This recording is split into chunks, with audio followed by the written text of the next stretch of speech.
Pwede tayong dumulog din sa mga kasama natin manggagamot para tulungan itong membro natin. Ako'y sumasang-ayon sa kanila na bilang citizen ng Philippines, kailangan tayo ay tumulong din sa gobyerno, magbayad tayo ng konti. Dagdagan natin ang tax. Hindi ko sinasabing 100%, pero dagdagan natin ang tax na pinabayad natin.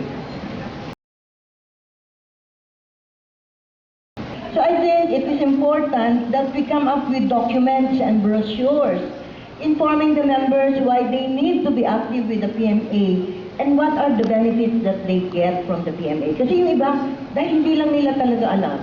So siguro pag na-inform sila, they will be more active. Second is, yung mga PMA life members. Akala nila, pag life member na sila, yun na yun. Hindi nila alam na kailangan magbayad pa sila ng annual dues sa mga component societies.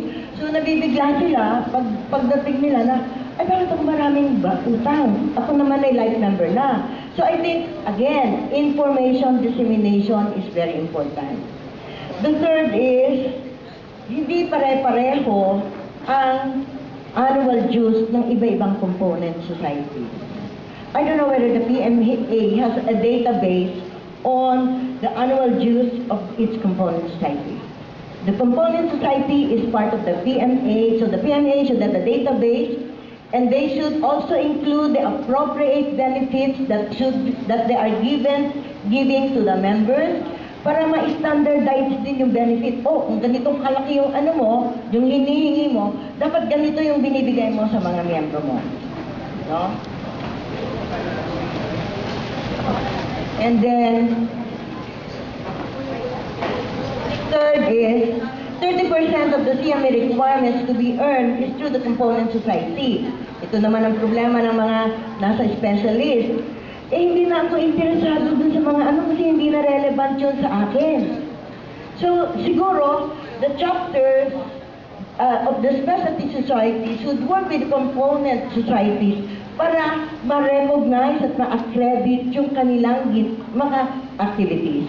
I have a lot more here, but I will just give you a copy. Okay, thank you very much. Well, kung nakita niyo ang aking leaflet na dinistribute at sa aking speech earlier, yun ang aking primary objective in running. We unite the whole medical profession. Hindi lang yung mga diplomats, kasama na rin mga hindi diplomats at yung mga walang training. Lahat ng mga doctors na naka-register dito sa Pilipinas, dapat ay magkaisa.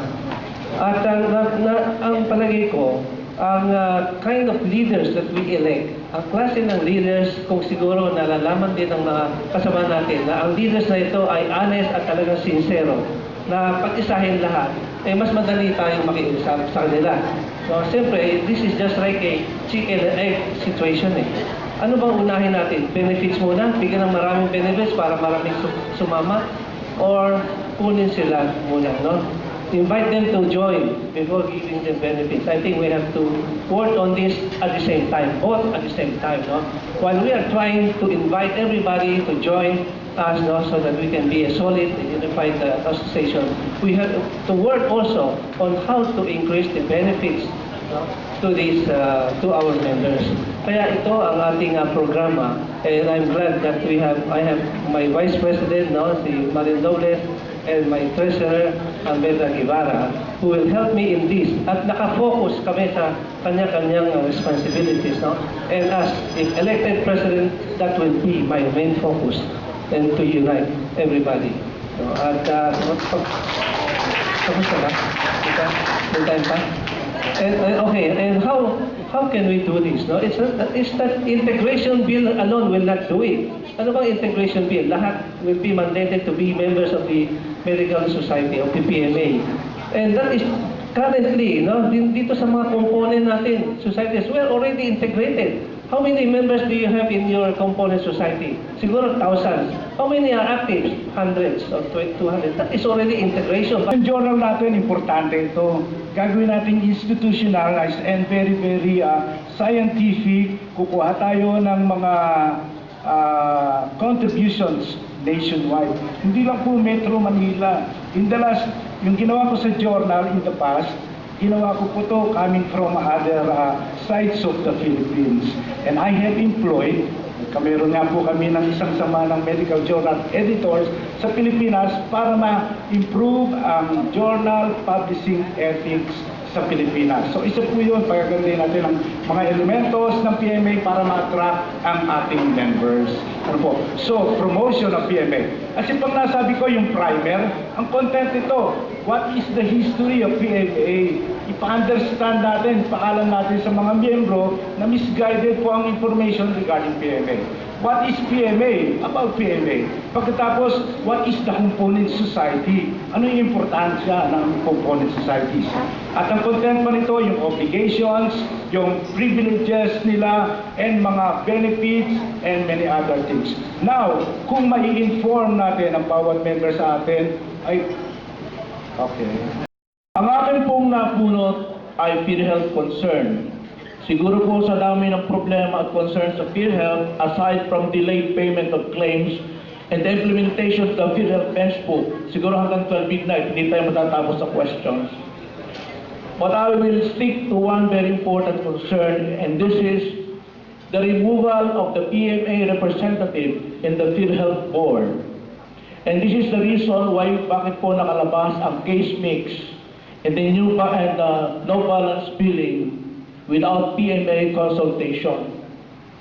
And this case mix and no balance billing, which is now implemented in private and government hospitals and very soon in private hospitals, ano po kaya ang ating mga move with this particular problem? This is a problem among doctors, especially with regards to the splitting of fees. It creates problems among doctors and hospital administrators. Okay, we should all be aware that the healthcare system in the Philippines will soon change. Because the National Health Insurance Program, which was approved in 1995, will be fully implemented, and that includes inpatient and outpatient coverage for all Filipinos. So, we need to strengthen primary care, gatekeeping, and patient registration, and we need to have a healthy mix of specialists and generalists. But we also have to make a resolution to PhilHealth that we should be represented in the board of trustees of PhilHealth as the health professional in charge, taking care of all the medical needs, surgical needs, and other health needs of our patients. I was in the conference yesterday, and it was announced that the accreditation of doctors will soon be removed from PhilHealth. So this is an opportunity for PMA to apply for that rule, an opportunity for PMA to apply for that position of accrediting physicians, before they can be admitted. Second is, there should be a PhilHealth information drive on claims, forms, to ensure that MD shall have the PhilHealth refund on time.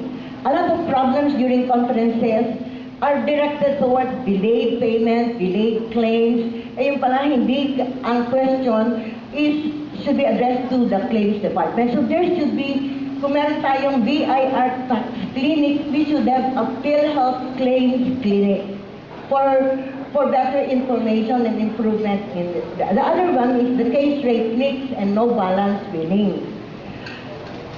We already have a resolution that this should be further studied. There's already a study done in Davao. Probably we have to listen to this because we need evidence, we need evidence before we can ask PhilHealth for some modification. And this is very important because now everything that we do should be based on evidence.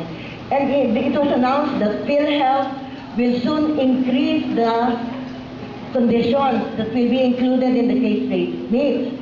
Again, there should be adequate consultation. Tulad ng nabanggit ko kanina, ang solusyon dito sa lahat ng problema natin ay ang pagiging isang malakas na samahan.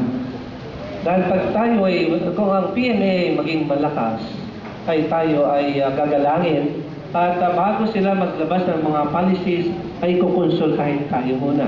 So, alam naman natin ang layunin ng PhilHealth, makatulong sa ating mga mahihirap na mamamayan. At kahit na tayong mga manggagamot, yan din ang ating gustong gawin. No? Kaya siguro kung magiging maganda ang samahan at kahit tayo naman ay ginagalang at we can have a dialogue with them freely, pwede natin pag-usapan ano bang kaya ng doktor, ano bang kaya ng hospital para makatulong dito sa isang mahirap na pasyente natin. Alam ko maraming problema dyan. Nandyan ang case rate, no? Nandyan ang delay sa payment, nandyan ang clinical practice guidelines na sinusunod nila. Pag hindi ka sumunod doon, ay walang bayad. Hindi naman lahat ng pasyente pareho, hindi naman lahat ng kaso pare-pareho. Meron siyang complicated. Paano? Complicated, hindi mo pwedeng sundin yung practice guidelines. Hindi ka nababayaran, hindi nababayaran ng hospital, no? Kaya yan lahat na yan ay pwedeng pag-usapan alang-alang at sa kabutihan ng ating mga mamamayan. Pero bago natin magagawa yan, ay kailangan maging malakas tayo para tayo ay kinukonsulta muna at hindi yung maglalabas ng policy at tayo naman ay naghahabol, no, nag-a-appeal, nagpo-protest. Hindi maganda yun. Today is only February. Matatapos na ang current administration hanggang May 31. And a lot of things can happen. And so that the current administration can solve most of the problems regarding PHIC. Now, come June 1, there may be other problems. The talks between PHIC and stakeholders, masyadong dynamic ito. So that everything may change until May 31. But what will happen come June 1? Yan po yan po yung ating magiging problema ng next administration. But remember, when we talk about PHIC, very cautious po tayo dito unless the doctor will be labeled as anti-poor. Remember, ang gobyerno po natin ay ini-instill itong PHIC para makamit nila ang ating universal health care. Para sila ay mag-conform sa MTG ng World Health Organization na nag-start noong 2000. So let us help the government. The PMA will support the programs of the Philippine government with regards to this.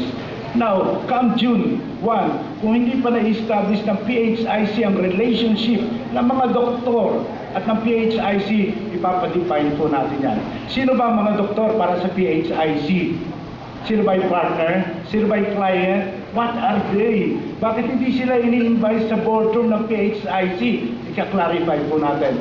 Yan po naman ang magiging solusyon kung bakit meron tayong problem, hindi natin alam masyado ang ating relasyon sa kanila. Kung bakit ang mga doktor ay natatrado kumbinan. But remember, we will do this cautiously dahil ang ating image medyo precarious. Pwedeng i-label ang mga doktor na anti-poor, ayaw po natin. We would always like to support our patients through PHIC, of course.